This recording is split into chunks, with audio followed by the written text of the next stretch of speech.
Walking through your village, lucent moonlight guides your way, damp earth beneath your feet, and faint wood smoke fills the air.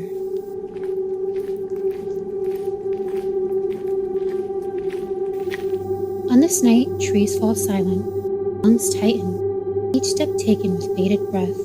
Doors are bolted, no one dares to linger outside after sunset. A neighbor, a husband, a child. Mysterious murders and disappearances frighten the community, yet they whisper, the dead do not rest. Cattle, swine, and lamb weaken, another has fallen ill, and a widow says in her lonely bed beside her sat a familiar weight. Dread and despair dissipate upon the plague-stricken town, and they are left with seemingly no other choice. Open the grave. What lies beneath looks wrong. Decay slow, skin full, and blood-stained lips. Proof the dead are feeding. This is where the vampire is born, not in castles, not in romance, but in panic. Fear of the affliction, the dead rising, feeding, and damning others.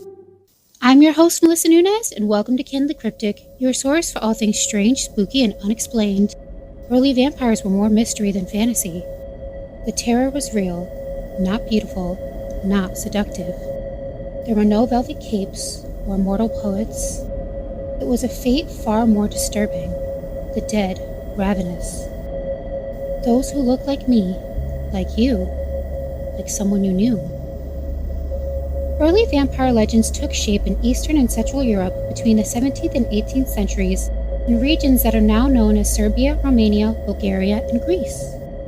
Folklore, not as fiction, but as fact. Military officers, doctors, and priests writing and recording the same claims, graves empty, and the dead walking.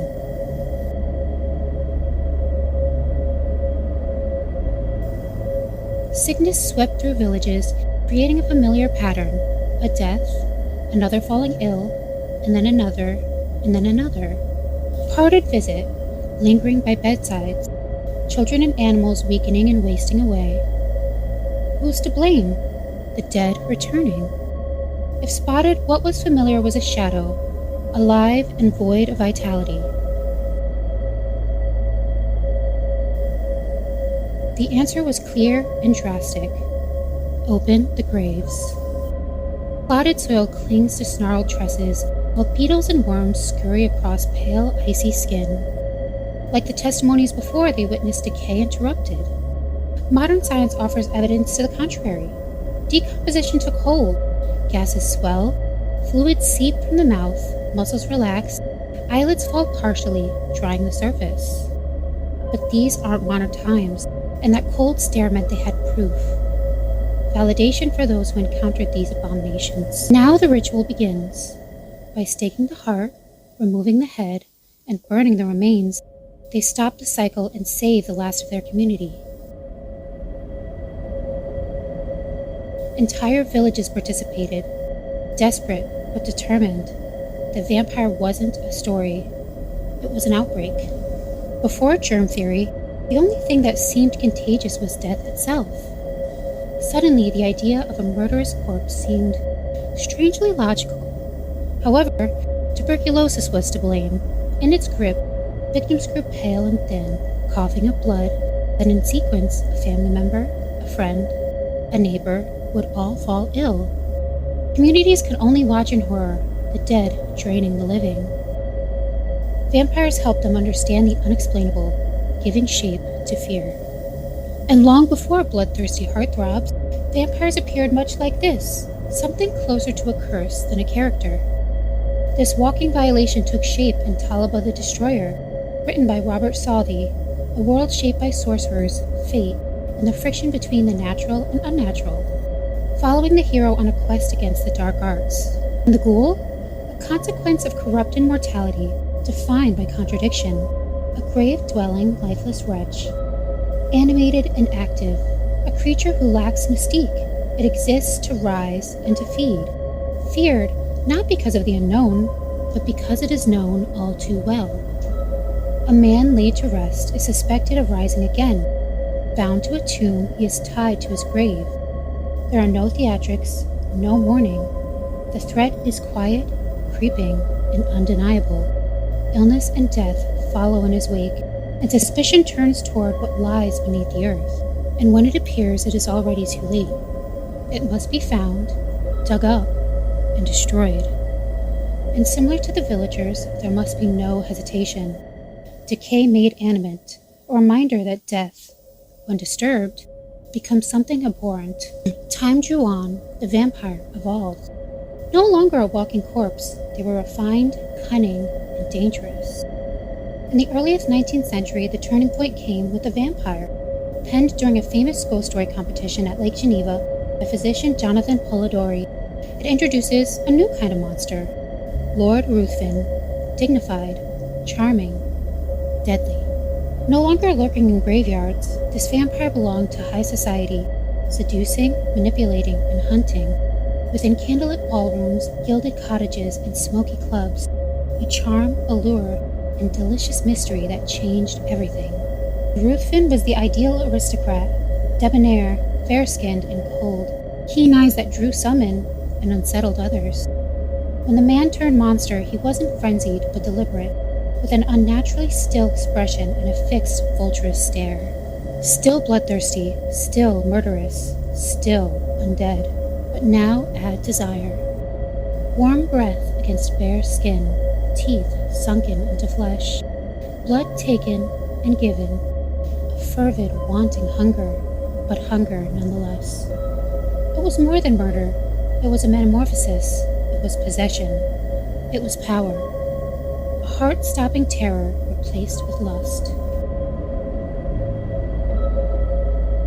This transformation takes shape in quiet intimacy in 1872 in Carmilla by Sheridan Le Fanu.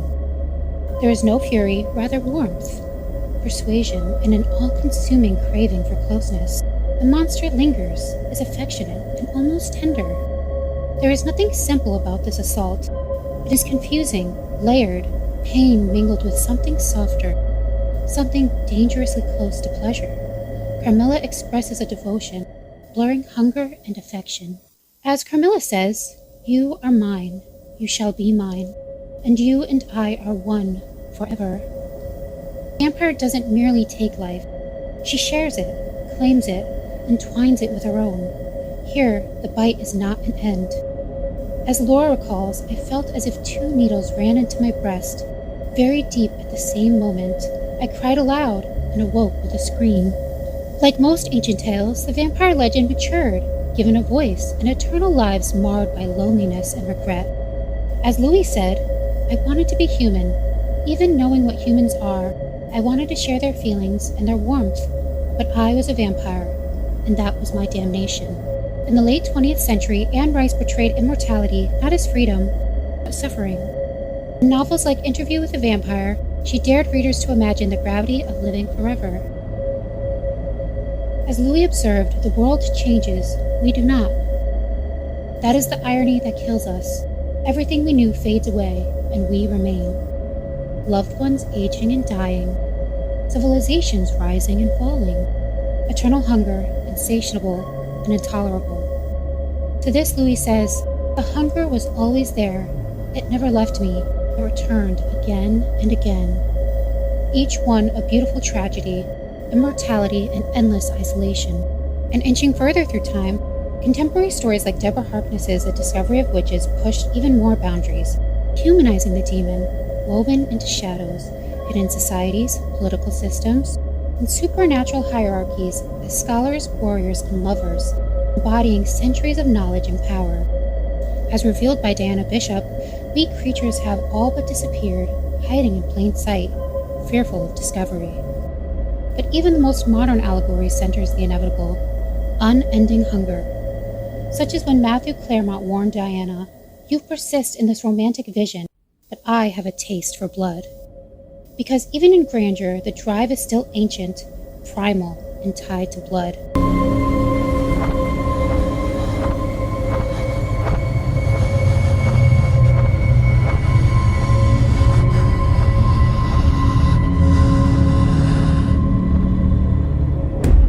A wish, a need, a hunger too strong to be denied. Now, time circles back. The vampire sheds its refinement. In the 2024 adaptation of Nosferatu, the creature is not softened by romance or introspection. We return to something older, something closer to the grave than the drawing room.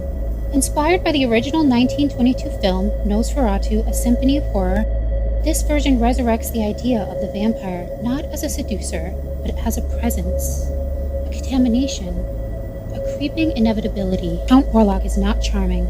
He is a shadow, a sickness, a walking hunger. As Orlok says, I am an appetite, nothing more. He is an omen, sunken and skeletal, a decaying mass of sores and lesions. He enters not with grace, but with intrusion. He does not belong to the living world, but needs no invitation. As Ellen said, or rather Orlok through her, I shall persist to join you in every night, first in sleep, then in your arms. Everything will be mixed with abomination. You'll be knee-deep in blood. Everyone will cry. There will be none to bury the dead. His presence alters the very atmosphere, and with this we return to the plague days, but reimagined. He is a spreading rot, passing in silence from one body to the next. Over a century later, what has changed? Count Orlok was distant, ineffable, drawing others closer, not in allure, but to confront. The horror is more than the monster, but what it does. Touch without comfort, closeness without consent, hunger without restraint. As Ellen admits to Orlok, already overtaken, I have felt you crawling like a serpent in my body. The modern lens does not soften the monster, it sharpens it. Even as the vampire returns to his roots, it carries everything that came after, the awareness of desire, the language of intimacy, the knowledge of what it means to be seen. And in that awareness, the horror deepens.